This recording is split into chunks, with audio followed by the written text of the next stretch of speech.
We get into theories of reality and Professor Bardell, and we're just going to finish up talking about Socrates and nature philosophy, and move right into talking about the mind-body problem. So let me call up. Are there any questions about? There's the handout. The What is Truth handout in week 1. Let me see if I can call up.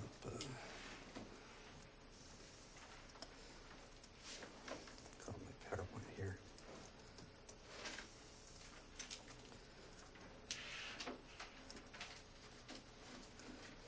So there are important foundational and definitional concepts about truth and knowledge and reality. What is truth? What is reality? Maybe I'll just start out. According to the correspondence theory of truth, what's truth? This stuff we did the first day.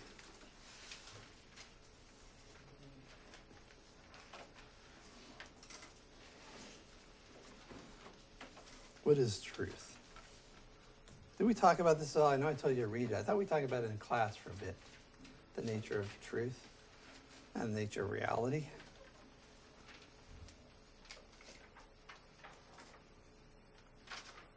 In the correspondence theory of truth, isn't it like truth that is provable truth?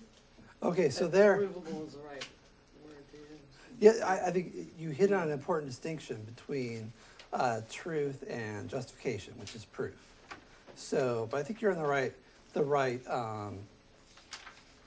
direction, because you're thinking it's more than believing something, right? Right. So you're thinking, okay, we have the belief, or you have a belief with proof to back it up, and that will get you to truth. But that's not what truth is. It's the way you get to the truth is by having a belief or a statement and then having evidence to back it up. But what's the thing you get to once you have that proof? What is it proof of? Let's see. I'm not sure who was first here. In the white sweater there. And not nice and loud, please. Reality. So truth corresponds with reality in the correspondence theory. Right. Truth is that which corresponds with reality. What is reality? The objective world. There you go. Exactly. The objective world. What exists? What is? Right. So we all have this distinction in our minds between appearance and reality, between how things seem to us and how they actually are. Anybody, I think I asked this maybe the first class, but anybody have an experience where you thought things were one way and it turned out they're a completely different way? Like the appearance was one thing and the reality was totally different. I don't know if you can think of it. Anybody have an example of that? Where you change your mind about something based on new evidence? And you were certain, or you sort of always accepted as given that a particular thing was true, and then you change your mind about it. An example might be the world was flat at one point, and now it's round. Yeah, that's a good example, like humanity as a whole, right? You look out at the horizon, it looks flat. You don't really see the curvature of the earth unless you get up in an airplane, and then only maybe a little bit, and you really don't see it until you get into space. And although there are still people, believe it or not, that think the earth is flat, even people that live in modern cultures. And to me, it's very interesting psychologically, but as far as like telling about reality, that we know the earth is round based on lots of empirical evidence. So the thing is, the earth always was round. It has always been true, as long as there's been an earth, that the earth is round, that it's, there's some other truths about the earth that, that it's always been an ovoid shape. It's actually not a perfect sphere. So some of you might not have known that. It's also true the earth is tilted on its axis at about 23.5 degrees. Maybe there's some people that didn't know that. Maybe it was tilted, but you didn't know to what degree. It might be that before like the last class, you didn't know that the seasons were caused by that tilt. As the earth revolves around the sun, spins like a top. So the idea is that you change your mind when you get new evidence, but why do you change your mind? You change your mind to try to tailor your beliefs to the way the world really is. And I would say at its basis, philosophy is trying to understand the world as it is, as opposed to how it appears. And you do that by asking questions. Why would you ever ask a question? Find the answer. Yeah, find the answer. What's the answer? Is the answer your personal beliefs? If it correlates with reality, it is. Yeah, like if I ask a question, I already know what's in my consciousness, right? What do I believe? I just kind of peer inside my head and say, oh, I believe that thing. Or this is what appears to me. I consult my senses, I consult my beliefs, I consult my memories. I say, this is the way things seem to me. But if there's something I don't know, it's because I could sort of guess, right? I could form a belief willy-nilly. I could go on what my parents told me or what my culture says. But to really find out, I need proof or evidence. And it's about something outside of myself, not about the things rattling around in here. It's about the external world. And so philosophy is trying to get at the truth about the world, to try to find out what is as opposed to what seems to be. And that's really what Socrates is doing. Socrates talks about the unexamined life is not worth living is one of his catchphrases. I don't know how catchy it is, but it gets quoted a lot. It's probably the biggest Socrates quote. And so what does that mean? It means that you should always be examining your own beliefs to see whether or not they're true.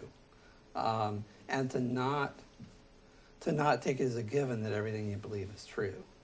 And to kind of poke around and ask questions not only of other people but also of yourself, and to examine the beliefs you have to see whether they accord with reality or not. So I'd say that's a big takeaway from Socrates, and it's kind of a definitive of the philosophical enterprise to attempt to understand reality in itself. Let me see. I should just drop that. Oops. I should just drop that. My PowerPoint from a couple of years ago into Moodle. I think I've got like a PDF version of it or something. Here we go. This is week 1. I think we're still doing this though. Here's my PowerPoint. Plato and Socrates don't really change that much over time, so I haven't updated this in a little while. So do you think Socrates really didn't write anything, or do you think they haven't found it, or he destroyed it as a means of not having a paper trail? Or do you think he really just never wrote anything? I think he just never wrote anything because that wasn't sort of his talent or what he was about. Socrates, I think, saw philosophy as kind of a social activity. You do it with your friends and you try to figure things out. He would teach students. And, people were literate in ancient Greece, but also there's this tradition of like oral teaching where you'd teach and students would remember stuff, and writing everything down wasn't sort of part of the culture. And even though a lot of stuff was written down, there was a lot that wasn't written down. So with that, like the Greeks invented like mnemonics, like techniques for memorizing things, and they were very good at it. They had a thing where you would walk around some area that you're familiar with, and you would associate the place with a certain idea as a way of kind of trying to remember different points. And so the word mnemonics is actually from a Greek word, and that has to do with remembering. So a big part of that was people would carry it around in their heads. I don't recommend that unless you have a photographic memory. I would say write everything down. When I was a student, people have different techniques. When I was a student, I would take down all these notes, and I showed my notes to the professor one time, and he looked at them, and looked at the notes and looked at me, and was like, "You wrote down everything I said. Even the stupid jokes, they're all in there, And I'm like, well, yeah, I go through and I highlight the stuff I think is really important and read through them. And it's how I learn stuff. And I don't recommend you get a cramp in your hand if you do that. You have the video here, though, right? That you can play on Moodle. But a lot of things were memory based. And then I think Socrates just saw philosophy as a kind of an active enterprise, and the idea of like chronicling and recording an active discipline maybe was not something that was in his wheelhouse.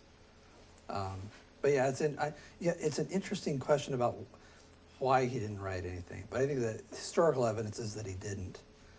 And Plato wrote a lot of, sort of his ideas down. There's a biographer, like Xenophon wrote some stuff.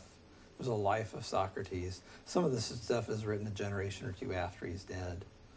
This statue here is, I think a couple hundred years maybe after he died.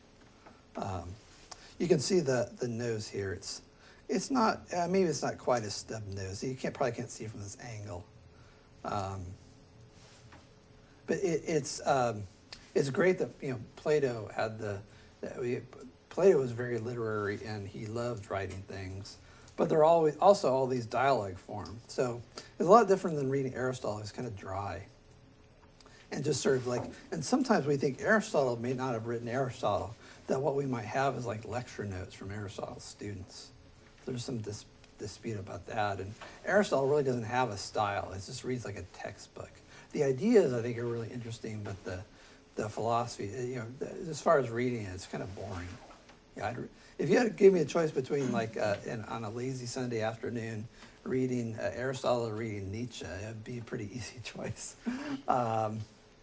So Socrates writes in these dialogue forms, and it has to do with another tradition we get from the Greeks is this adversarial tradition. We have it in our law, enshrined in our law, and our legal system came in large part from the ancient Greeks and Romans. And the Romans basically borrowed and improved upon what the ancient Greeks already had. But the idea, you have the prosecution and you have the defense, and the two duke it out, and then the people watching will make up their own minds. And the idea is that the truth emerges from this adversarial thing. So I'd like also to say the number one takeaway from this class I'd like you to have is the truth is an objective thing. It's that which corresponds with reality, and it's your duty as an intellectual person to try to understand it best you can and to put aside personal prejudices and biases and to try to be objective in your thinking. And then the second thing is not to shy away from logical argumentation and to learn how to engage in intellectual debates without getting bent. And so, there's what happens in class here is usually in a higher plane, and then you see, stuff on the Facebook. And particularly about things like politics and religion and morality. People tend to get very passionate about. It's okay to have passion, but when you're having an intellectual exchange, it's also important to try to be objective, to try to see where the other person's coming from, and to focus on the issues rather than personalities or peccadillos or pet peeves or those sorts of things. Okay, let's see. I think we left off with Socrates was about to be condemned to death. The heresy charge. Oh, we're talking about the social contract, I guess. I think we left off here with the death of Socrates. I think I said, I'll leave you with the death of Socrates. And as soon as those words, I'll leave you with, came out of my mouth, there's people packing their stuff away in the zippers and stuff like that. So please don't do that today. I'll make sure not to use any of those dog whistle words like next time, so people don't make a stampede for the door. We're on the camera until 50 minutes after the hour, so keep that in mind. Socrates is sentenced to death, and so you drink hemlock and you kind of get all numb all over, and you basically paralyze and you pass out, as far as execution techniques, it's better than having your head sawed off with a rusty blunt sword by ISIS. The hemlock poison is not too bad. It's sort of like the ancient world's version of lethal injection. And so Socrates is sentenced to death, he makes this argument that, well, death must not be bad. And his first argument, it has to do with his guardian spirit. I mentioned that last time. He has like a spidey sense. It's like, he walks outside, the idea is if something bad's about to happen, he gets this kind of ESP type, feeling of unease. My spidey sense is tingling. Something bad's about to go wrong. And he says this is his guardian spirit. In Greek, it's called daimonion, which is basically like a little god, right? Sometimes in the New Testament translated demon, but for him, it's a benevolent spirit that kind of follows him around and warns him of danger. And he says, my guardian spirit didn't warn me this morning, and here I am sentenced to death, so death must not be that bad. And then he makes this argument for it.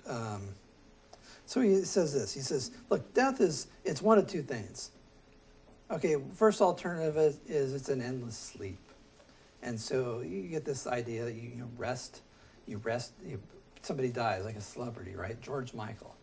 What do people say? They say rest in peace, right? And the idea is it's just sort of like going to sleep. It's just you never wake up.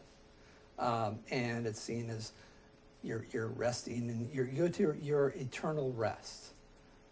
So people use all these metaphors about sleep and rest.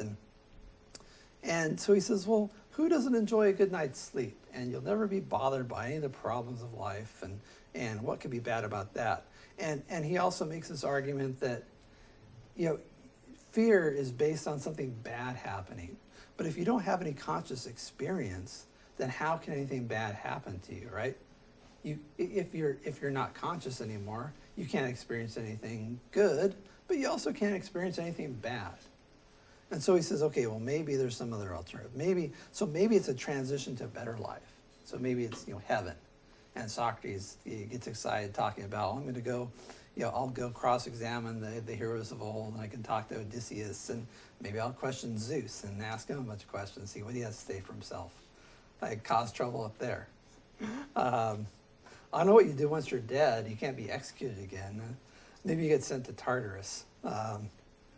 But his argument here, though, is it's either neutral or it's positive. So if you fear death, it must just be an irrational fear, fear of the unknown. People fear things when they don't know how they're going to turn out. And so he says neither of these things are bad. And nothing wrong with an endless sleep. You can't have if you have no experience, you can't have bad experiences. And maybe it's a good place. Maybe you end up on Mount Olympus and get to philosophize for the rest of your life with the gods and heroes of yore. Right? So, since either of these are bad, it must be fear of the unknown. So what do you think about this argument? Sometimes I'll actually hear this argument from people who've never read Socrates. They'll make this sort of argument to me. And this gets picked up by Epictetus, the Stoic philosopher. The Epicureans pick it up. Epicurus and his followers. It seems to be a thing that just sort of naturally occurs to people. This is the first time I think it gets written down. So what do you think about that? Death isn't bad because you can't have any bad experiences. Any thoughts? Yeah. Okay, somebody else? Yes, sir. Well, he's only giving us two options for what death can be. And since it's something that we can't really grasp, since we're all alive, we don't know if it's going to be good or bad. And we could essentially go into an afterlife where it's just torture all the time. Yeah, so maybe I covered this early. Maybe it's a false dilemma. Maybe there's a third alternative that, the gods are going to send you to hell. And the Greeks did have a concept of hell. It's sort of where the really bad people went. And actually, they had even the concept of Hades. If you read it in like the Greek mythology and the Iliad and the Odyssey, I think it's the Odyssey. Odysseus goes to hell, and people are sort of like moping about, and they have ashes to eat, and it's dark and gloomy, and they lament the fact that they're not alive anymore, and they want to see the sun, and they just kind of feel stuck down there. And then later on in ancient Greek religion, you get this idea of a good place, the Elysian fields, where everything's sort of light and sunshine and happiness. And also you get this idea of Tartarus, this place of horrific torture. It's sort of like the Judeo-Christian concept of hell, also Islamic. And you even get versions of hell in some of the Asian religions too. So maybe there is a hell. Yeah, maybe Socrates needs a separate argument for why there is no hell. So that's a problem. Can you think of another problem with this argument? Or does it seem like a good argument to you? Does it give you comfort if you're like an atheist, or you think there's no afterlife? Usually those two things go together. But does it give you comfort, or you say, oh no, there's something wrong with that argument. I don't feel better at all. There must be a reason. Yeah. Well, I think there's something wrong with saying the fear of death is irrational, because naturally we're afraid of what we don't know. Mm-hmm. We're afraid of, like, if we don't understand human nature, like if we don't understand why someone does that, we kind of don't like it and it makes us uncomfortable. We're just naturally afraid of the unknown. So death is very unknown, so I think it's kind of not right to say that fear of death is irrational. I think it's a very rational fear. Is it because is it generally irrational to be afraid of things that are unknown, though? It seems like there's a lot of things you might not know how they turn out. Like, suppose I were to say, okay,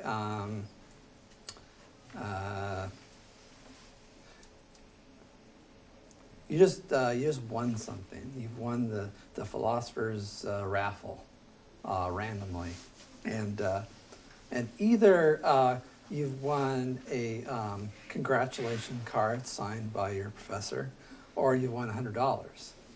And I say, come to my office at 3 o'clock, and I'll give you your prize. Would you be afraid to come to my office? That's a positive thing. Suppose I'm going to give you $5, right? I'll give you the congratulations card, your philosopher of the month, and $5, or I'll give you $100, and I say, come to my office and you'll get to collect your prize. Mm-hmm. You think, okay, well, I can get $5, and I suppose the $5 isn't neutral, right? So maybe it's $2. Maybe I'm giving it to you for your trouble. So maybe you consider your time worth, a certain amount of money, and then maybe $2 just as an incentive to come. And maybe you don't care about being philosopher of the month, right? So to you, it's neutral. You're like, I got better things to do this afternoon, but I'm going to borrow to his office because I really want that $100. But I don't know whether I'm going to get it or not. But you wouldn't be afraid to go to my office. You'd be going there thinking, well, what's the worst that can happen? I break even. What's the best I can do? I can get $100. So, but you wouldn't be afraid of it. And Socrates says death is like that. It's either neutral, nothing bad, nothing good, or it's good, or it's good. That's the kind of argument he's pitching.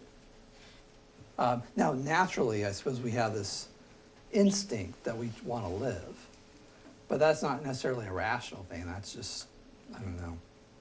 It was instinct. It's part of our biological makeup. You gotta Do you really think this is what Socrates thought, or was this just him shoving it in their face? They're putting him to death, so he's like, well, I don't care because it's either going to be neutral or an awesome thing, so... Yeah, you make a good point. It's kind of hard to really tell with him. what he's, Yeah. I don't know. And you make a good point that maybe he's just using this argument as a useful way to try to thumb his nose at them and say that death isn't. But I kind of got out of it, but... But people do make this argument. Some people are convinced by this argument. I hear this quoted a lot. I hear different versions. This is kind of like a modified Pascal's wager, maybe. But the idea is that, okay, to fear something, there has to be the potential for something bad to happen to you. But when you're dead, nothing bad can happen to you. And so people say things like, it's my time, I'm happy, I've had a good life, I'm not worried about death. I mean, people, particularly older people, say, I I'm going to die someday, and that's my fate, and I accept it, and I'm not worried about it. And I don't think there is anything afterwards. But if there is, I'll be pleasantly surprised. If there isn't, I guess that's what I'm not expecting anything, so it's just neutral. Isn't it the way that we die that's we're afraid of? Like how you die? That scares us? Yeah. I would hate to drown. You make a, Care, but I mean, that's a good point, right? That's something to consider. Like, the hemlock is a fairly nice death. I'd like to go peacefully in my sleep like my grandfather, not screaming and yelling like his passengers, for example. So, morbid humor there. Drink coffee while you're driving. Yeah. But I was just thinking if there's good, I mean, in order for there to be good, doesn't there have to be bad? Like, how can you have good if there is no bad? The opposite. Yeah, that's. I think you can, but I'm not sure that would necessarily help out this argument. Or you're saying that would be a criticism of the argument? Right, I mean, so, if you're going off to a better life, then Yeah. couldn't there theoretically be a worse life? I suppose, yeah, but it wouldn't. There isn't necessarily Like, even if you're not believing in hell, Yeah. say, Well, I mean, there are different beliefs, like the Seventh-day Adventists, for example. They have this sort of concept of soul sleep, where the righteous go to heaven to be with God, or they live on the new heavens and new earth. Jehovah's Witnesses have this belief too, and that the people that aren't saved, they're just destroyed. They're incinerated. I don't know if it's supposed to be painful or not, but the idea is you're just annihilated. Whereas in the more orthodox Christian view, people suffer the torments in hell, and the smoke of their torment goes up forever and ever, and they're eaten by maggots and burned by fire, and there's weeping and gnashing of teeth, right? So but you could imagine, it's not like the Seventh-day Adventists or the Jehovah's Witnesses have a logical contradiction. You could sort of imagine there being a good place, but not a bad place. The temptation to think of everything as duality is I mean, that's a strong temptation. And you see this in Plato, actually, this kind of dualism, but I'm not sure that life always amends itself as a dualism. Anyway, so imagine there's no hell, and imagine that that the afterlife is a good place. Then what? Yeah, go ahead. What I was going to say earlier is, does endless sleep necessarily have to be neutral? Because I find that terrifying. Just a loss of consciousness. So why would you find that terrifying? Well, because I think that's what happens, is just a loss of consciousness, and just the thought of it, the thought of not being able to think and feel just terrifies me. So you don't think there's anything else beyond death? Probably not, or.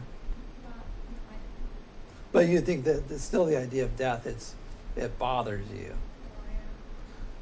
So this philosophers always ask why. So why do you think that is? Do you have any idea, or is it just?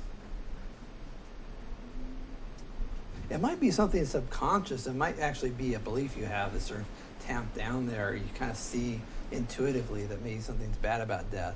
And see if we can tease that out. Anybody else have an idea? Like why would death be bad if you can't have any bad experiences? Yeah. Is it like an attachment to the material world? Um, Not wanting to let go of materialistic values? Yeah, well, suppose the material world is all there is. I mean, that's the assumption is that, quote, Allen Ginsberg, I think, said this: when you're dead, you're dead. And that was actually the Jewish belief in the afterlife until they ran into the Zoroastrians. The idea is that when you're dead, they bury you and your body, goes back to the earth. You are dust, and to dust you shall return. Ashes to ashes, dust to dust, right? It's right out of the book of Genesis. No immortal soul, no afterlife, no going up to heaven. You were formed to the earth, and you're returned to the earth. Well, what's wrong with that? You had your run, and then it's over, and then back to the earth you go. I suppose you might have an attachment to the material, to your life, but you're not going to miss it when you're dead because you're not going to have any thoughts or beliefs or feelings. Anybody else? What do you think? Everybody ready to die? Sign up for, Oregon euthanasia. You have to have a terminal disease and it has to be signed off by a couple of therapists. And there's a bunch of paperwork. Yeah, I wouldn't recommend it unless you really do have a terminal illness. Of course, you could always flout the law. But suicide, most people see suicide as a temporary solution as a permanent solution to a temporary problem, right? But is that really the case? Maybe it's why not? The philosopher Camus said this, had this statement. He said, the question of philosophy is a question of suicide. And he asked the question, why shouldn't you commit suicide today? And the idea is that whatever you come up with, that's your reason for living. So I'll ask this question to you. Why not commit suicide today? Do you have something different? Well, no, I was just saying, a lot of people's beliefs can stem off of. There's some religions that say people believe in angels or they believe in the afterlife, so people are looking down on them, being their guardian angel or something. But some religions, like the Judaism, once you're dead, you're dead. There's nothing after that. So a lot of people just don't care, and that's why sometimes they're just it's not neutral, it's not whatever. It's just there. Yes. Going back to the fear. Loud because the blower just came on. Going back to her fear of death, death awareness actually provides you groundlessness and meaninglessness, and a lot of people try to hide that in their subconscious because it's just that's the ultimate fear. So in order to protect ourselves, we manifest in different kinds of fears. But anyway, what I was trying to say is it provides you with meaninglessness, and then you have to create your own meaning after that. That's what existentialism. So you think the fear of death is really it's a kind of disguised fear of having a meaningless life? So anxiety finds ways into anxiety goes deeper than fear, right? Fear is a physical manifestation into the world, reality.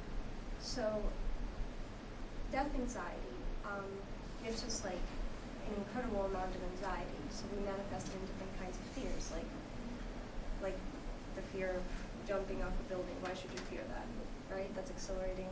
You're going to die anyway. Mm-hmm. So just coming to that conclusion is just that's where a lot of the fear of death comes from. It's just a manifestation of anxiety. And the anxiety is about, but you think it's about the sort of the worry that your life doesn't have a meaning now? The responsibility of accepting that you have to create that meaning. It's a big responsibility. There might be. I think it might be something to that a lot of people sort of have this idea. I'm trying to think of. It might be that some people have phobias, and if a person has phobias, it might just be caused by some negative experience they had. But often they're really deep-seated phobias that have to do with their sense of purpose or meaning in life or other things psychologically. I'm not sure that all fear of death is like that. It seems like people you're on top of a building, go too close to the edge. You're oh, watch out. Why would you do that? Why wouldn't you do a little pirouette on the side of the building and tempt fate? I have a friend. He's an adrenaline junkie, and he'd say, "Jeff, you're never so alive than when you don't know whether you're going to live or die." And to me, I think that's just foolhardy, right? To do really risky things, and it's not it's a visceral fear. I want to avoid death as long as possible. But is that irrational? Why would I have that desire? I'll just say that's my desire is to put off death as long as possible and perhaps completely avoid it. But that's chapter 4, I guess. And it's just our animal instincts to keep surviving. Any animal isn't going to just jump off a building. Unless you're a lemming. Yeah, unless you can fly off. But Well, the lemmings just kill themselves in mass. or whales will beach themselves. So sometimes animals commit suicide for no reason. There is an instinct, but the instinct thing, human beings are higher level thinking creatures. Like in the heat of the moment, if I'm like, I was listening to old Sherlock Holmes mystery last time. It was the East End Strangler, right? And there's this guy going around strangling women. So like if you're walking down a dark street, and all of a sudden the East End Strangler comes out, from the fog and wraps his hands around your neck and starts squeezing, you're gonna try to fight back. You're gonna try to scream for help. You'll be fighting for your life. That's a natural instinct.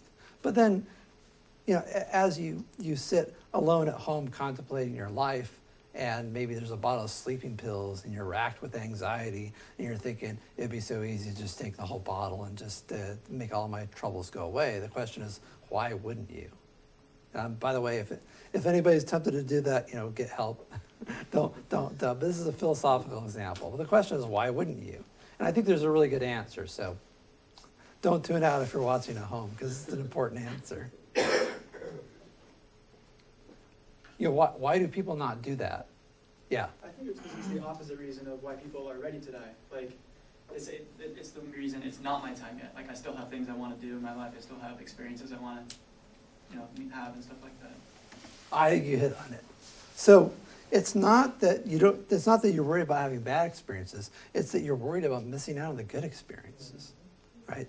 The whole fear of missing out thing. And sometimes it can kind of, it's a psychological dysfunction if it goes too far. But the idea is that life is filled with wonderful things, interesting experiences, pleasurable experiences, lasting relationships, or maybe temporary relationships, or ones that have a good run and then crash and burn. It's about learning and doing. It's about achievement, right? You can't do those things when you're dead, right? So the idea is that life is filled with things that are valuable and meaningful, and when you're dead, you can't experience those things anymore if there's no afterlife.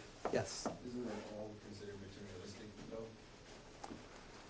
What do you mean when you say materialistic? I mean, I guess just human interaction and experience on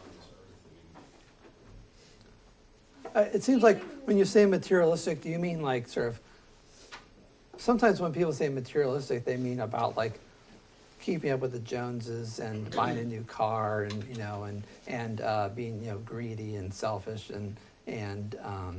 but if by materialistic you mean just like experiences in the material world, Yeah, that's kind of like atoms in the void, then I suppose But if what's wrong with that? Why can't it? Does it matter if I'm having great experiences? Does it matter whether it's their brain states, or does it matter whether they're happy in my immaterial soul?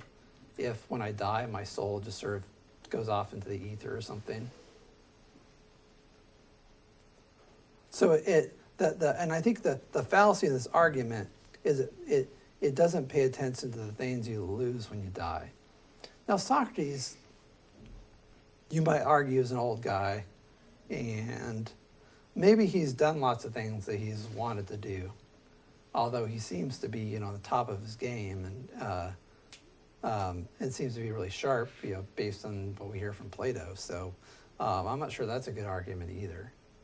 There is something to be said for it. When a child dies, people often think it's extra tragic, and when an old person dies, like when who was it? Somebody just recently died. They're 99 years old. I think it was one of those women that was involved in the space program. Was it that? I can't think of her name now. What's that? Was it on Facebook? It may have been. So when somebody dies, just take a generic example. When someone dies when they're 99 years old, you're like, oh, it was their time, they're old. But if like a 5-year-old dies, you think, oh, that's extra tragic. Why? Life full of potential, right? They were killed before they have a chance to live. Even when somebody's in their teens or 20s, people say, oh, it's a waste of a life. Why? Because of all the good things that might have happened to them later on. So I think that fits in, and that goes against this argument by Socrates. And I think If there's a hell, that might throw a wrench in his argument there. But even if there's not a hell, it seems like this endless sleep thing is, it's a romanticization of total annihilation of your consciousness, which is tragic. In the instructor's opinion, if you like. Gosh, I remember some political thing I was reading. It was about gun control. And the person arguing for like gun control said, I should never have a gun because I'm suicidal all the time. And I'm thinking to myself, lady, you should probably focus on things other than like trying to control people's right to self-defense. I mean, you should like focus on your therapeutic needs, stuff like that, instead of trying to get guns away from other people. But that's a tangent, I suppose. So is an endless sleep bad after all? Sure it is. And I would say, and I've had people in my family, people near me, who've come to untimely deaths, some by suicide, some by misadventure. Some cases is not clear when someone overdoses on drugs, whether they intended to do it or whether they did it by accident. So there's lots of cases where people die young, and it seems that it's always a tragedy because there's always potential for things getting better when you're feeling low. But once you're dead, there's no potential for things to get better. I just mentioned this gets picked up by Epicurus, the Stoic. I think this is a fallacious argument. So don't get complacent about death. If this is all there is, and we'll talk about that actually coming up pretty quickly here. If there's no afterlife, then it seems like fear of death is a really healthy thing, in that it keeps you away from it warns you of the danger of losing everything. Right? There's a great quote from the movie Unforgiven, directed by. I think it was even written by Clint Eastwood. I could be wrong about that. Maybe it was written by somebody else. He directed and starred in the movie Unforgiven. And one of the quotes is this character who's like a hired gunman trying to reform. And he says, hell of a thing, kill a man. You take away everything he has and everything he's going to have. And that's what death does. It takes away everything you have and everything you could have had.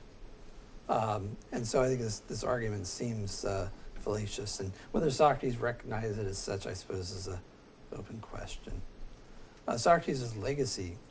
So we got the dialogue of Plato. Without Socrates, there'd be no Plato. Plato always uses Socrates as the main character in his dialogues. And again, how do we know when Socrates ends and Plato begins? And it seems to be a gradual transition where at the beginning it's mostly Socrates, in the middle it's sort of 50-50, and by the end of his career it's probably mostly Plato. Plato started a school called the Academy. This is where we get the word academia from, or sometimes people talk about the academy. And then Plato's got this student named Aristotle, who was a very influential philosopher, particularly in the Middle Ages, where Aristotle is basically, where philosophy is basically Aristotle in the Bible. Socrates' legacy of the examined life, he said the unexamined life is not worth living. Do I have that here? No, I don't. I think it's in the text. The unexamined life is not worth living. And that's squarely part of the philosophical tradition. This idea of self-examination. And also this idea, remember Socrates' quest for a wiser man. And his initial balking at the idea that he's the wisest man there is. And Socrates says there's no way that could be literally true, because Socrates doesn't think he knows very much of anything. Now keep in mind, Socrates is an old man at this time, and he's been working as a philosopher for most of his life. Like all of his adult life, he's been a philosopher. He had stint in the military, and then came out and his life was philosophy. And so then you think, well, if Socrates, the most famous philosopher in Athens, thinks he doesn't know very much, how should I regard my own beliefs? Well, the idea is you should be humble about them and always keep an open mind and always have your beliefs open to revision. Now, there's a danger in this. That's sort of going the other side of, so you want to avoid the arrogance of believing things that you don't really know and dogmatically assuming that all your beliefs are true. The other side of the coin is to make no commitment to any belief. And that's, I think, equally bad mistake. And Socrates would disagree with that too. And usually when you get people who react strongly to any confidently held belief and sort of see it as arrogance, or they react and they say things like, well, you think you know everything. Usually it's not about you, but it's about that other person.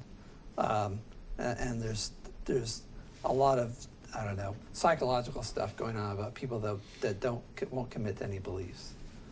Strangely enough, on certain topics, they seem to be very dogmatic, even though they totally lack knowledge, which is the thing that Socrates is telling you to avoid.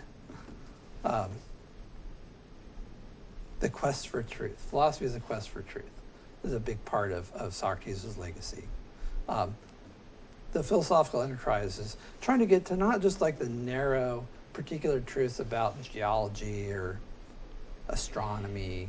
These are the things that natural philosophers, so-called, were working out, the pre-Socratics, but understanding the truth about ethics and morality, about justice and the proper role of government, about the nature of the world, whether there's a spiritual dimension of the world or whether it's all material, or a combination of the two, or maybe it's all spiritual. The Socratic method, that's that back and forth, the question and answer, dialogue. And so Socratic method in teaching, and I'll be doing more Socratic method and less lecturing here as we pass this sort of historical background section. It's asking questions and having a dialogue, and the idea that truth emerges from dialogue. It's not just some person pontificating and spouting off stuff and other people kind of lapping it up and absorbing it. It's an active process and a collaborative process.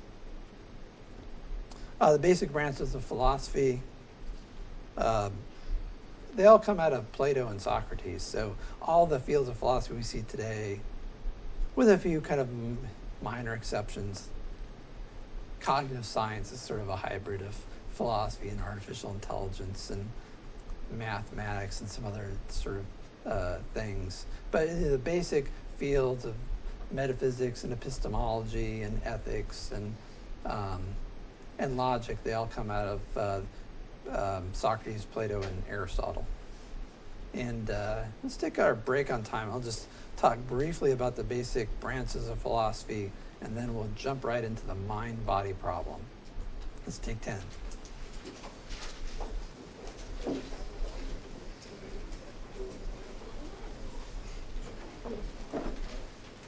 Is there anybody here that wants to add the class that isn't registered?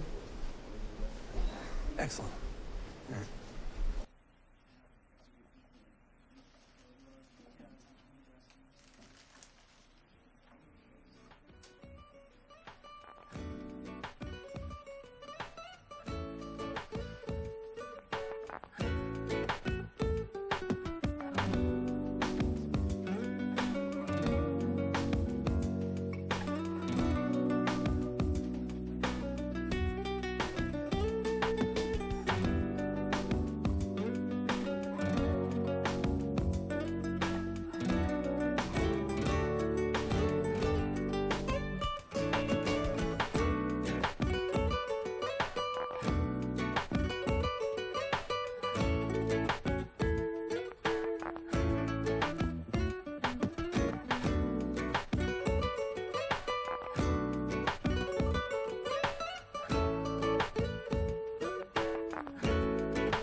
Okay.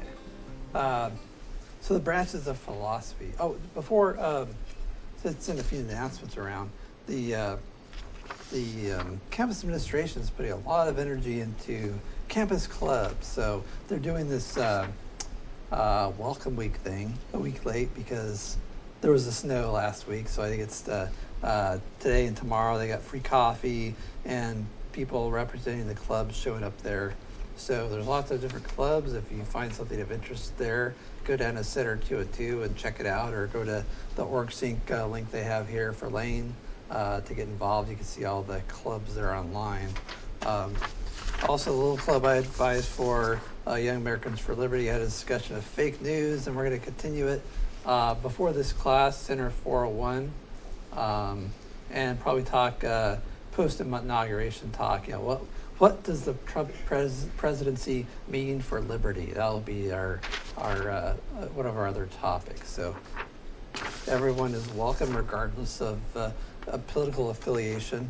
And I'll just send these around. And also the Titan Fencing Club, pretty cool. They have awesome equipment, and you can come and watch, and you can try out the stuff. And there's sort of tiers. I think the tiers are full-time students, and then people that are just sort of in from the community. I think people enrolled in the fencing class might get first dibs, but it's a pretty fun club. You get a good workout there too. I think it does get kind of sweaty in the smocks though. And they have a thing. The fencing club's doing a fundraiser where for $20 you can refill any of the drinks over in Building 5 all winter long for $20. So I'll just pass all this around. Take a gander. Okay. Back to philosophy. Epistemology. Epistemology is the theory of knowledge. So it's a question of what can we know and how do we know it? Does knowledge come from the senses? Does it come from logic and reason? Primarily, how do we get? How do we get religious knowledge? Is there such thing as mystical knowledge? What role does intuition play? Authority? All that stuff. If it's a question about what we know and how we know it, it's a question of epistemology. Metaphysics, that's the class this is. It's theories about reality. What is reality? What's the fundamental stuff of the universe? Is it primarily, or is the universe only spiritual and the material world's an illusion? Or is the world purely physical and the spiritual world is a kind of a nice dream? Or is it some combination of material and the spiritual world? We'll talk about that in just a moment here.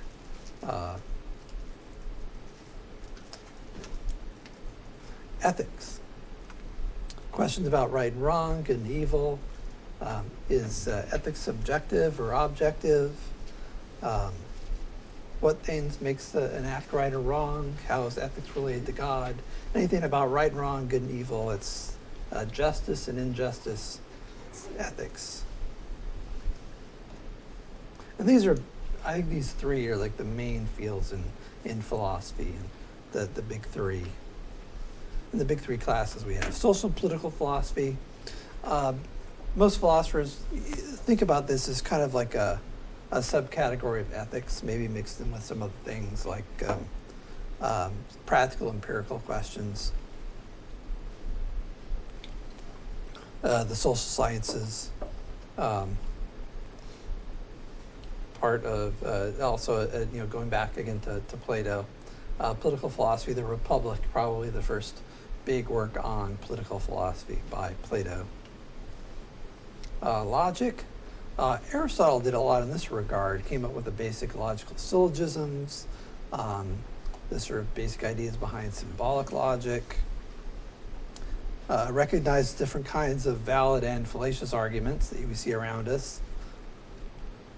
And if you're really into math, you get into the higher level logic, the quantification theory and the propositional calculus, it gets very complex. And I used to teach logic, and my usual response when I meet someone and they say, "Oh, you teach a lane? What do you teach? Philosophy?" And they hear a pin drop, right? And I always come back as like, "Well, it beats teaching accountant." And my brother's actually an accountant. But teaching logic is kind of like teaching accounting. Now, some people, they love it. For me, it's like it's important to know basic logic, and beyond that, my eyes kind of glaze over. It gets too meta and abstract for me. Aesthetics, the redheaded stepchild of philosophy. Usually in the art department, or maybe in the English department. We don't have a class here in aesthetics. Maybe maybe I'll do a learning community sometime with some of the art instructors. We can do a class in aesthetics. I have certain views about this. I'm trying to think of an example. What is aesthetic value? Are there good and bad songs, or are there songs that people love and hate, and that's it? Is Beethoven's Fifth Symphony a great work of art and superior to Culture Club's Karma Chameleon, or is it just a matter of personal taste that some people might say that no, Karma Chameleon is a much better work of art. So then or pick your favorite like pop song, right? And the question is how much of that is cultural bias and whether there are objective standards of beauty or whether it's all a matter of personal taste. And this question about like what is art, right? If I drop a crucifix in a jar of urine and take a picture of it, is that art? If I think about like the subject matter of art, if I take a canvas and just paint it blue, and it's like 50 feet high, and I put it in the Modern Museum of Art, is that art? If I take paint and spatter it with a brush like Jackson Pollock, is that art, or is it just pretentious crap? So those are all aesthetics questions.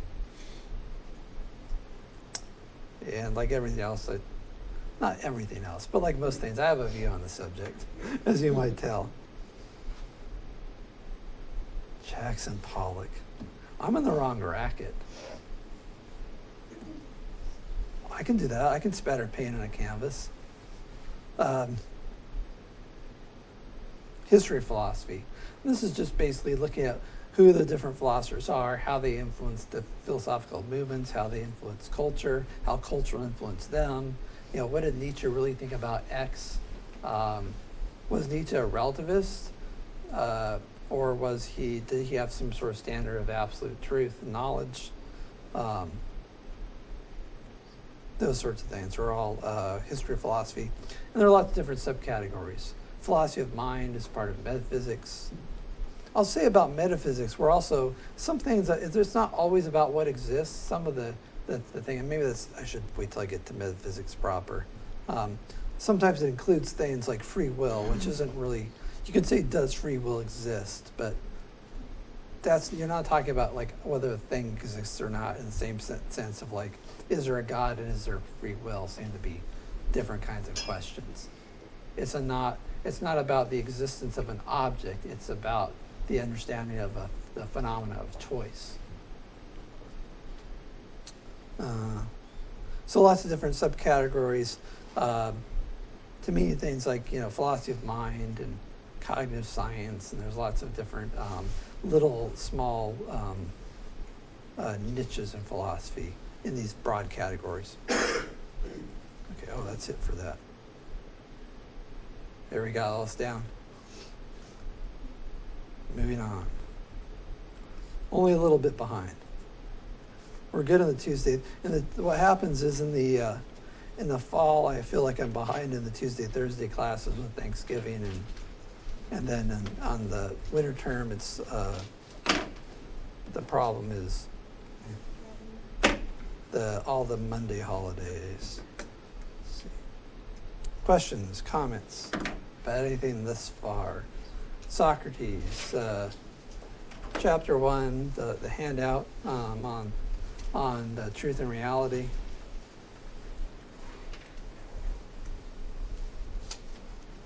Excellent. Well, you can always shoot me a Moodle message if you have a question. I'll remind people too, particularly on holiday weekends, use the Moodle messaging. Don't use the email because I don't always poke it on the email. I saw some emails that have been sitting there for a few days and that I hadn't gotten to, that were of a time-sensitive nature. So please use the Moodle message if you can. Okay, the mind-body problem. So this is, to understand the mind-body problem, you have to understand something called ontology. Ontology is, I don't have that on here.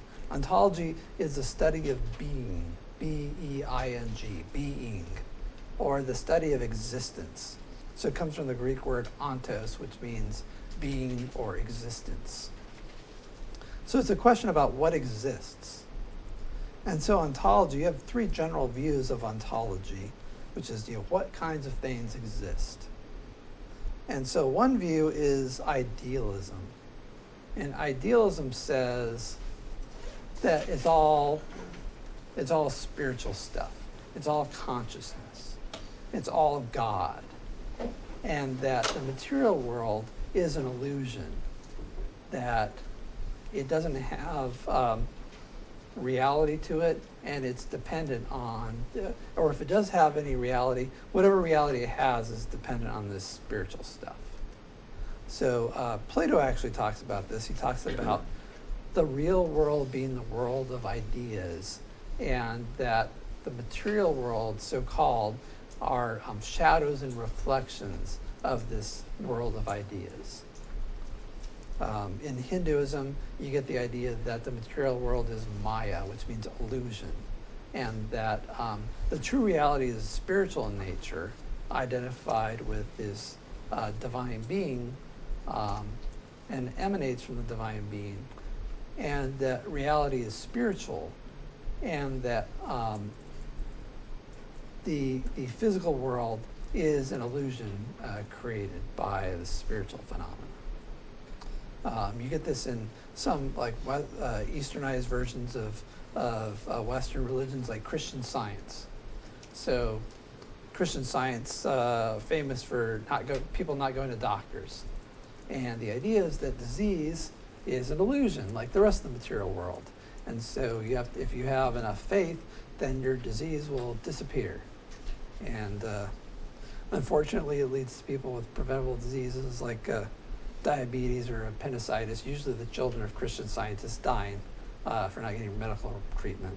And then the parents go to prison.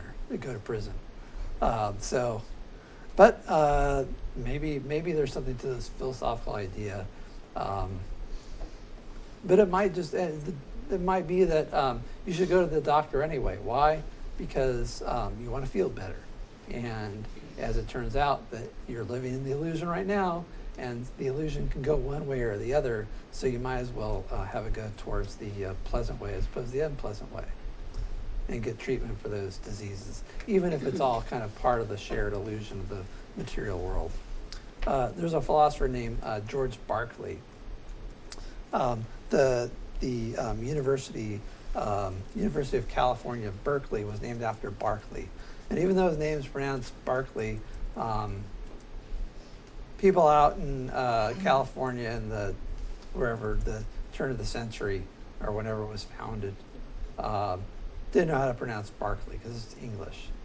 It's like there's the English town called Berkshire, and it's spelled Berkshire. So anyway, when you're talking about the philosopher, it's Berkeley. When you're talking about the school, it's Berkeley. Yeah. So he had this idealist view too. He had this idea that the entire world was an illusion implanted in our minds by God. So that's the idealist view. Really big in India, not so big in America. Materialism. This is something that's on the rise, particularly in America, where the number of people considering themselves to be secular, or even that will call themselves atheists, is growing. And there's the new atheist movement with the Sam Harris and the recently departed Christopher Hitchens, Richard Dawkins, and I forget who the fourth guy. There's like the four horsemen of the atheist apocalypse.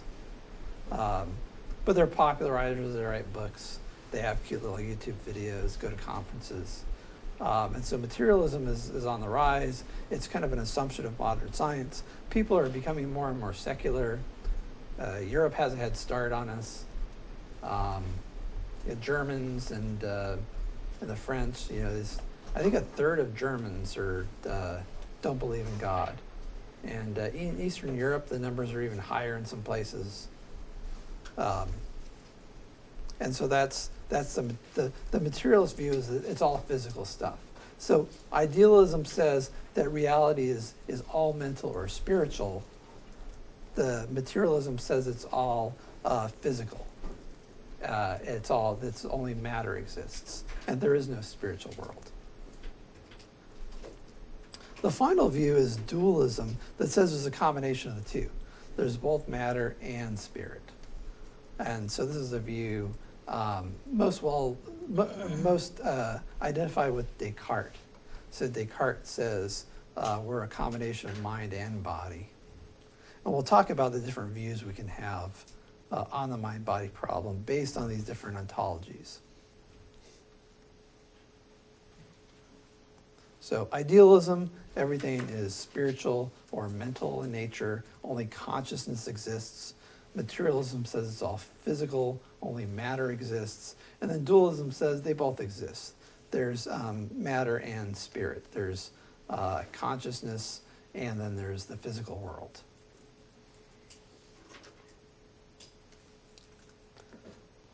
So you get different questions.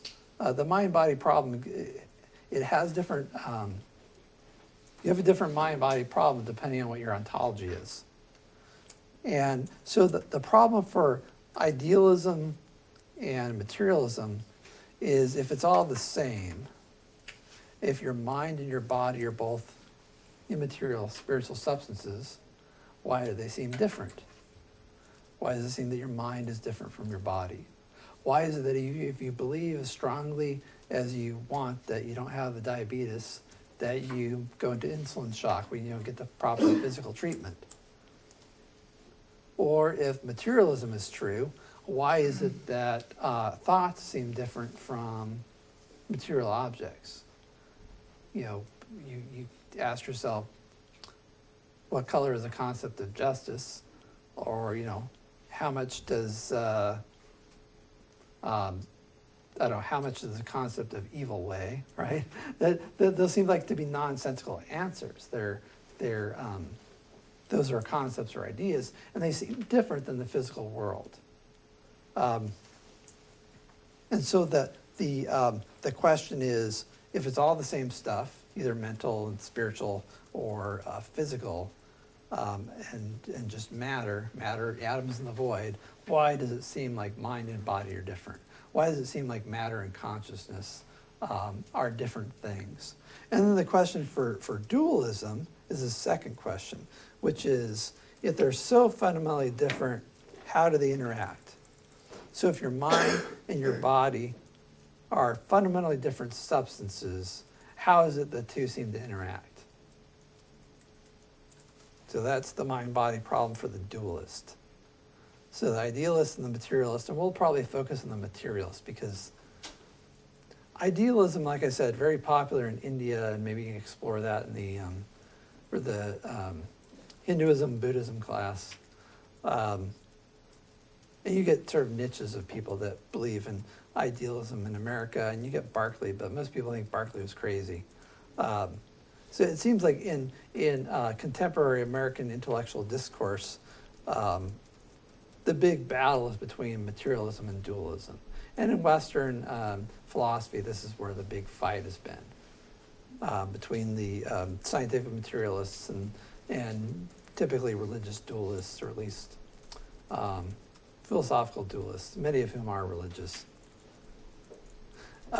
Questions or comments about this so far? And I'm hitting you with a lot. This is a new thing. Question about the definitions. I don't have them written out here. I just have the names. So what do the materialists believe? All physical, no spiritual. Right, exactly. Now, how about the idealists? Spiritual. All spiritual, not physical. The dualist says it's a combination of both. So now, in the exams will be lots of questions that will say things like, according to materialism, and then it'll say like the world is all physical, or the world is composed of only the physical or the material. Or I might say, dualism believes, and the answer will be something like they're both material and spiritual substances in the world, something like that. Or and it'll just be definitions. So idealism says that reality is mental or spiritual in nature. Materialism says it's physical or physical or material in nature, and dualism says there's both substances. And then here are the two mind-body problems. And the first one is the second question. Well, the first question is a good question for materialism. The second question is the question that comes up with dualism. And we're going to focus a bit more on the dualist answer. Oh, by the way, I apologize to any idealists if I poisoned the well. Any George Berkeley aficionados or people into Eastern religions. Just at a straw poll, and you can abstain if you like. Between these three views, how many people would consider themselves to be dualists? Fairly typical. Materialists? Okay, pretty typical. Idealists? Okay, yeah, very typical, right? So you guys, you see how it really shakes out. Usually shakes out. Let's go on and talk about the different interactive views. So the first view, Descartes. So René Descartes. Anything that has to do with his philosophy is called Cartesian. So you might remember if you took algebra, there's the Cartesian plane, and you have to graph out equations in the x and y axis. You can thank Mr. Descartes for that. He's a mathematician, very innovative, and also a philosopher, and also studied physiology. Big Renaissance man, and wrote a lot on the mind-body problem.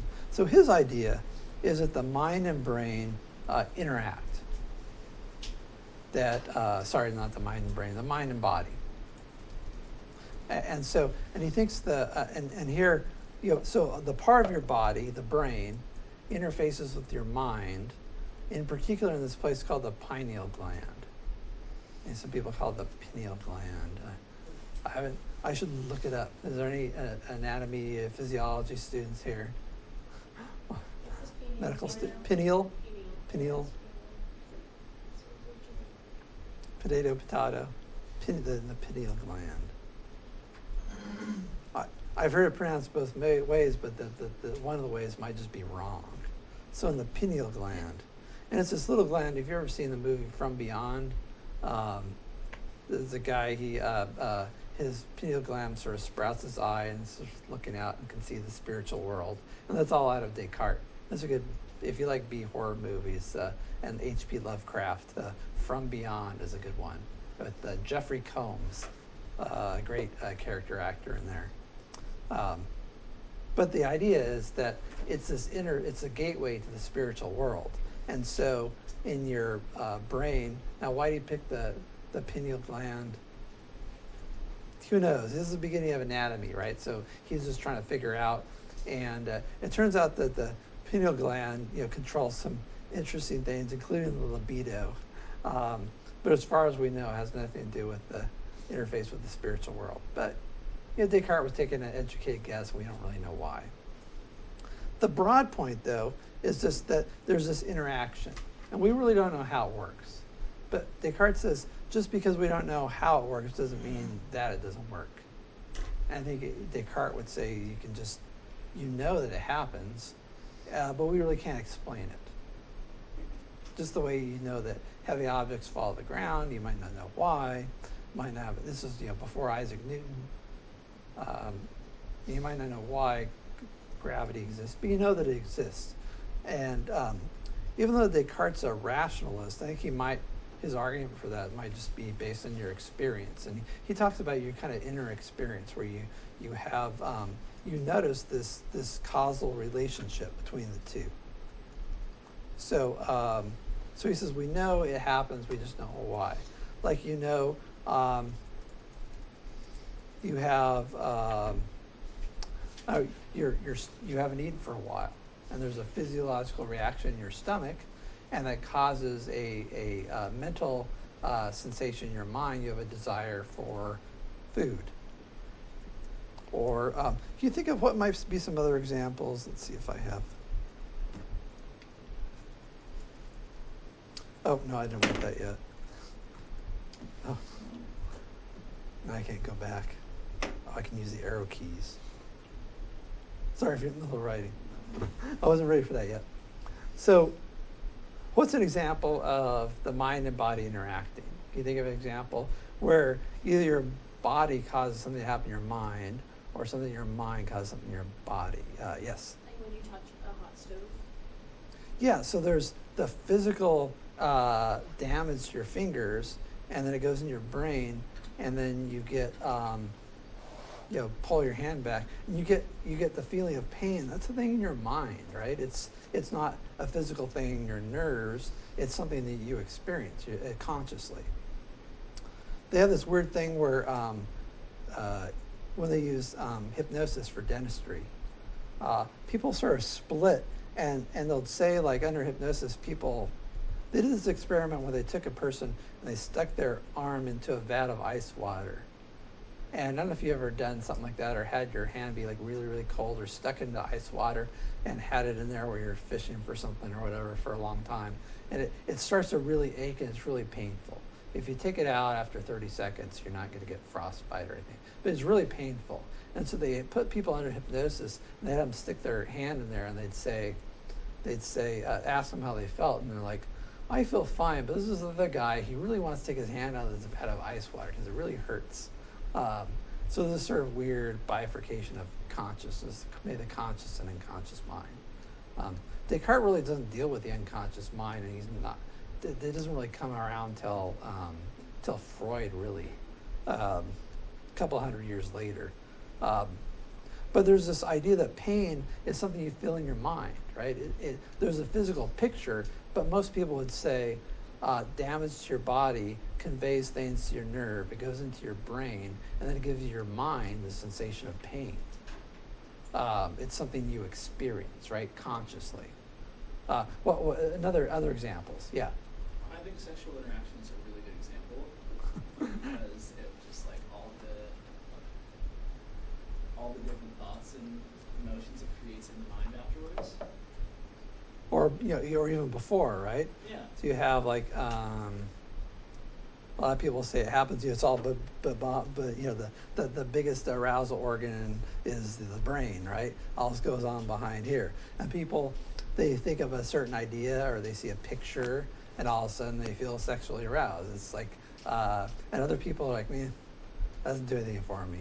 Oh, or if you're with a certain person you've had interaction with, and if you got some chemistry going on there, pretty soon.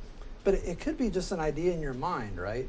Or maybe you're just sort of idly thinking about something, and an idea pops into your mind, and there might be physiological reactions, right? That's the mind-body thing going on, where you think of an idea, and then physiologically, they do actually these experiments in psychology. They've done it a lot with to see if people harbors what's the word for it? Repressed gay feelings. So they take electrodes and actually hook them up to people's genitals and then I think most of these are done on men, and they show them, you know, pictures and see how they react to different things, right? So but it's a physiological reaction.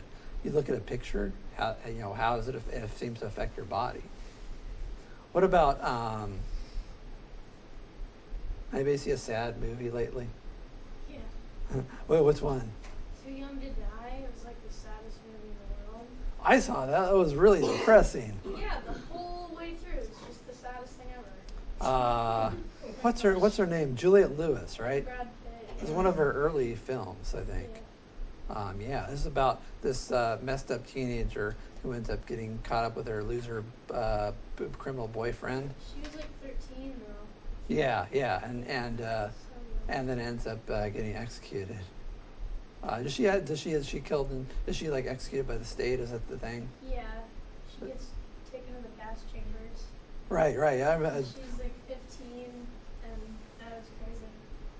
So you see that, you might think, oh, this poor girl, and then maybe like your countenance is down, and maybe like a little tear wells up in your eyes, right? If the filmmaker is doing a really good job, you might be crying your eyes out. Right. I remember seeing E.T. the Extraterrestrial with one of my friends in high school, and it's like the tear jerker one where he like, you think E.T.'s gone and he comes back to life. I look at my friend, and he's got his eyes are all watery and stuff like that, and he's like really embarrassed. I remember like when Spock died in the Star Trek 2. I was very, Shatner did the moving funeral oration. Tear wells up. So that's like a physiological reaction, right? You might even be thinking about, maybe you're thinking about like, some person in a relationship that broke your heart, and all of a sudden, tear wells up, or you feel depressed, right? It's all ideas going on here, and they're causing physiological reactions. What would be another example? Donald Trump. Right, how do you feel? Right? People have different reactions, right? Some people are like, ooh, all of a sudden their stomach clenches up and their face starts turning red, start getting upset. People are crying after the election, right? There's people around here that were just inconsolable. They're crying their eyes out and really depressed. And other people are like really excited and happy. So but it's just an idea, right? You hear something in the news and you react to it. I was going for anger. I was trying to think of something to make people angry. But the people that they got in an altercation with an instructor. His students were coming and going in the next classroom and slamming the door. And I asked the students if they could, close the door quietly or just leave it open if they're going to be coming and going. And he got really upset that I was telling him I was talking to students instead of him. I didn't even know what class they were from. And he got up in my face, and his jaw was clenched, and his face was all red, and he's like, "You come to me!" And it's kind of freaking out. I was like, man, it was just an idea, right? He felt like his authority was being undermined, and it was kind of bizarre. But when people get angry, there's all sorts of physiological things, right? Face gets flushed, jaw is clenched, eyes bulge out. You maybe see like his neck tendons pop out. But it's just a feeling in your mind, right? It's this feeling of anger. Your blood starts, it doesn't literally boil, but you get adrenaline goes into your heart. It starts pumping like crazy. Have you ever had like a thing where you've gotten really mad, where you just get the shortness of breath and your heart feels like it's hammering in your chest? So anyway, we're all familiar with these things, right? And it seems like the most obvious explanation is, if our mind and body are different, that our mind reacts to the body and the body reacts to the mind. What's an example of like your body affecting your mind? We've been talking about your mind affecting your body. So what does that do to your mind?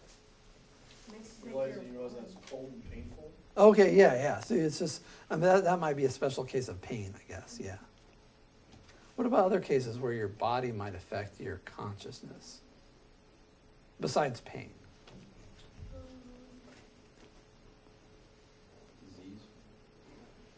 Yeah, like maybe when you're feeling sick, you might feel depressed. Or how about depression? Right? So some people think depression is Yeah, that would be your mind controlling your body, not your body controlling your mind. Well, it depends on whether you think depression is like a brain chemical problem, or do you think it's all psychological. I think there's problems with the sort of understanding depression as a what do you call it? Endogenous, is that the word? Inherent, like a thing that's all about, brain chemistry gone wild based on genetics. I'm a bit suspicious of that, but a lot of people subscribe to that, or at least that there's a predisposition for that. And it seems like if you take certain pharmaceutical drugs, right, it affects your depression and people feel better, at least for a while anyway. Yeah. This isn't really pain related, but when I broke my ankle when I was 16, I was in pain, but I became super depressed because I couldn't walk for like 8 months, and it really affected me quite a bit. And like on my 16th birthday, I stayed in my room and didn't hang out with anybody because I was so depressed. And the fact that I couldn't walk and I had to use crutches, I was really embarrassed, and it affected me physically. It was weird. And so it's a question about emotions. Are emotions part of your body? Like the people in the Middle Ages tend to associate emotions with the body and desires with the body too. But it seems like a lot of this is sort of up in your brain, the way you think about things. I've had other people who've had your same situation, and they'd say, oh, this is, God's way of telling me to slow down. They would say this is a learning experience, so they kind of reframe it in positive ways. And they'd say, well, I get a chance to take it easy for a while, and that might be like mental things, some mental about beliefs causing emotions. Although the sort of physical injury is a part of that. People have similar ideas or similar experiences when somebody dies or they lose a job or something like that too. Yeah. One way that the body triggers causes affects the mind. It'd be kind of like your adrenaline junkie friend. He was talking about how when he's on the edge of death, he just feels so alive, and when the body feels all those emotions, it's kind of a brain and body. It's both of them interacting, but your body feels that you fall. You're snowboarding and you go off a jump and you fall. Yeah. And it just releases all this adrenaline, creates thoughts, and actually, I personally find that adrenaline is a really healthy kind of release and makes me feel better and keeps my thoughts positive. Maybe in limited doses. I don't know. Some people, they really like it. I find that uncomfortable to feel like that. That's the feeling of terror spike. I like a little bit of excitement, like a roller coaster or something, but I don't know. The idea of like being between life and death, I think it's the odd thing is, as a young man, I kind of liked it, and now I'm like a little more cautious. Maybe it was too many crack ups. I don't know.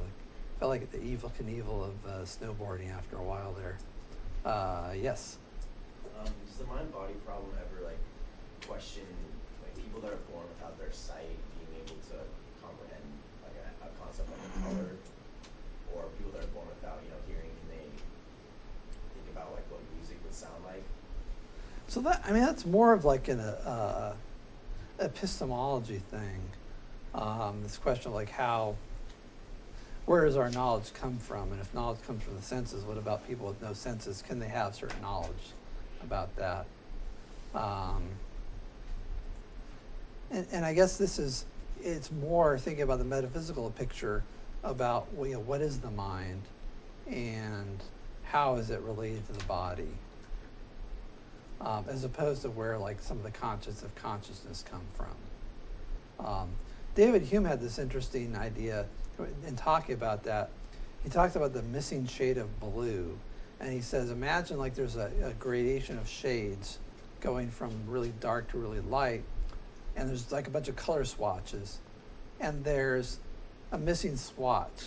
And his idea is that by abstraction, you can kind of sort of imagine what that shade of blue is supposed to look like and almost picture it in your mind, even though you've never experienced it. And it's meant as a kind of counterexample to empiricism, saying that knowledge always comes from the senses. Yeah, doesn't he talk about ideas coming from impressions? Yeah. Yeah, but that would be more the philosophy 202 epistemology class. Let me just give another example. Psychedelics, right? My psychedelic cats. So you take it and you see the colors, right? It affects your consciousness. Alcohol, right? Alcohol affects your senses, affects your emotions. So if you take mind-altering substances, they alter your mind, right? So that's another a case of the body affecting the mind, of matter affecting consciousness.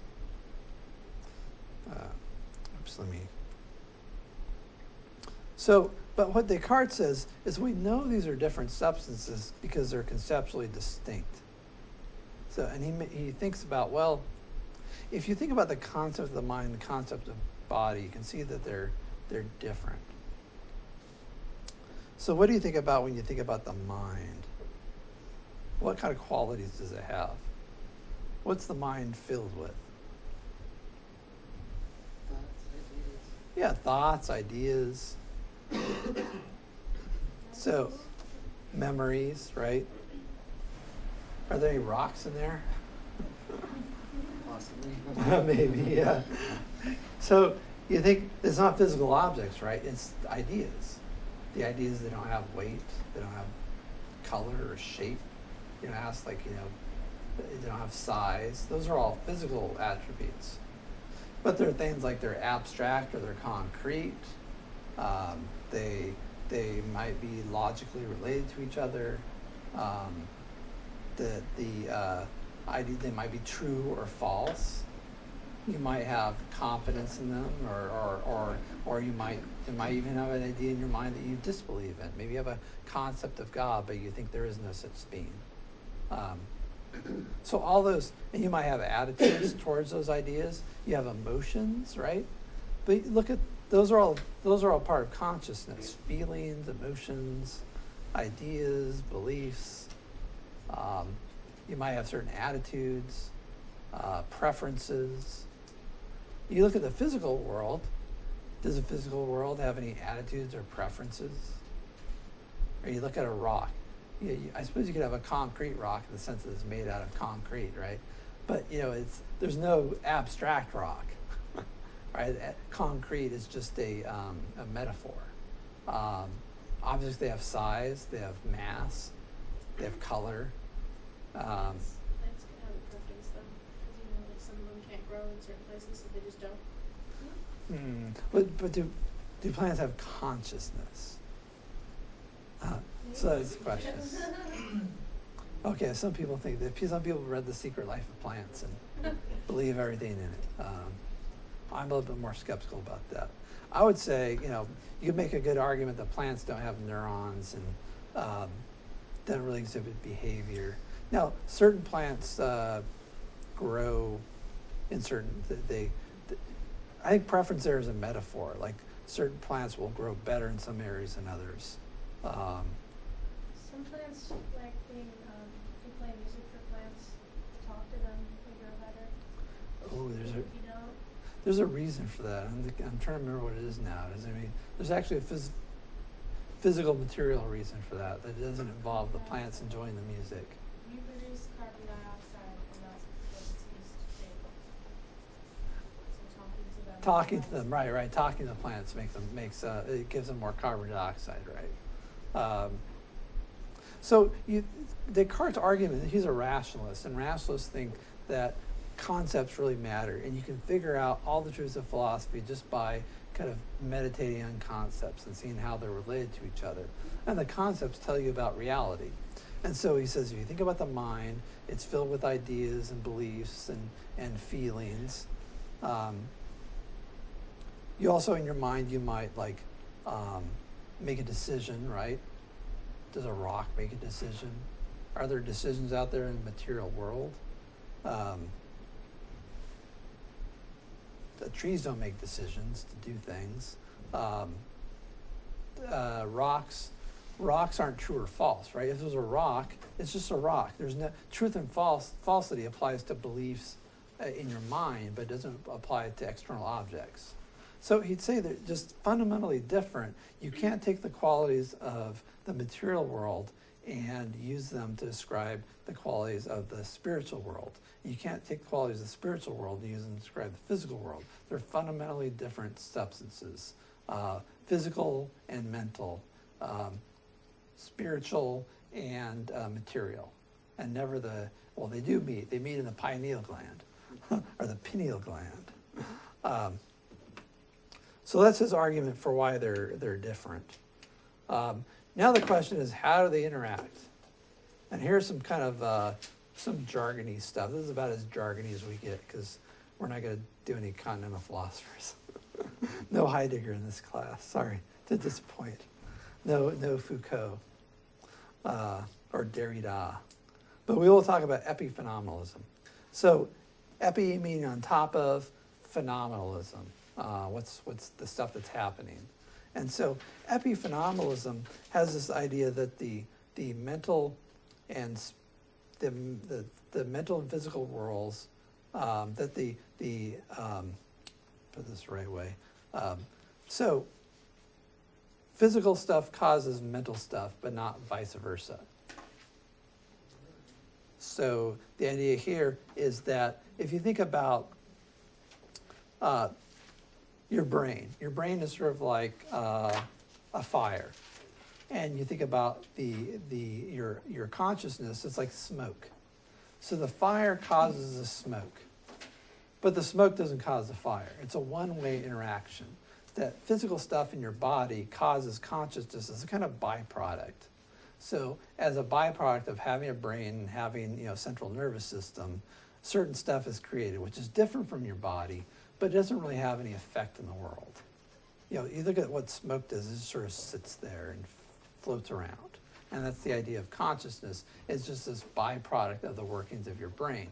It's not the same as your brain, it's not identical with your brain, but it's a separate substance, but it doesn't really do anything. It has no causal effect. And this is William James came up with this view. And the idea is that you can't have mental stuff causing stuff to happen. Ideas don't have any causative power. Beliefs don't have any causative power. So his idea is that it's sort of this, it's kind of like a modified materialism, or kind of, sometimes people will distinguish substance dualism, which is Descartes. You have these two fundamental substances and they're both equally real. Epiphenomenalism is sometimes called weak dualism, because the mental stuff is kind of, it's dependent on the physical stuff. Although separate, it doesn't have independent existence. It's a byproduct of consciousness. So another example or an analogy might be like your body would be like your gas gauge, and your body is like your gas tank and the level in it, and your mind is like the gas gauge. And the idea is that one causes the other, in that the level of gas in my gas tank, which is near empty now, is causes my gas gauge to read a certain thing. So suppose I'm about to run out of gas. So I pull my car over to the side of the road, and I take my gas gauge and I break it with a hammer, and then I take that little needle and I push it up towards full. Right? That's not going to work, right? So the idea is that the physical stuff causes the mental stuff. The mental stuff doesn't do anything. So that's the epiphenomenal view. I don't know if we have time for that. The other view, just briefly, parallelism or occasionalism says that the mental and physical go side by side, but never interact. So parallelism says that it may seem that mental stuff causes physical stuff and physical stuff causes mental stuff, but in reality, God synced up the mental and physical worlds at the beginning of time such that they run parallel to one another. And it looks like they're interacting, but really they're just cleverly synchronized, like the movie soundtrack and the picture. Now, when you make movies, you record those things separately. You have a sound strip In some systems and others, you have a completely different independent sound track, and they're all synced up. And you see the lips moving on the screen, and you hear the sound, you think the actor's speaking, but they're completely different processes. And sometimes they get off sync, or That's all we have time for today. We'll continue with the mind-body problem on Thursday.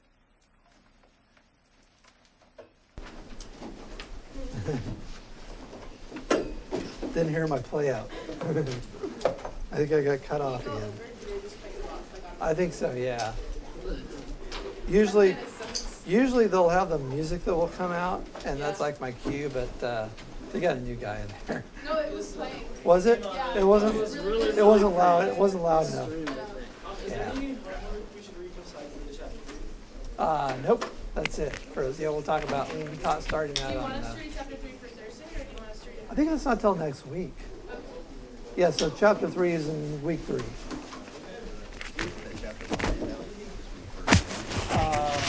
It's in movie. Yeah.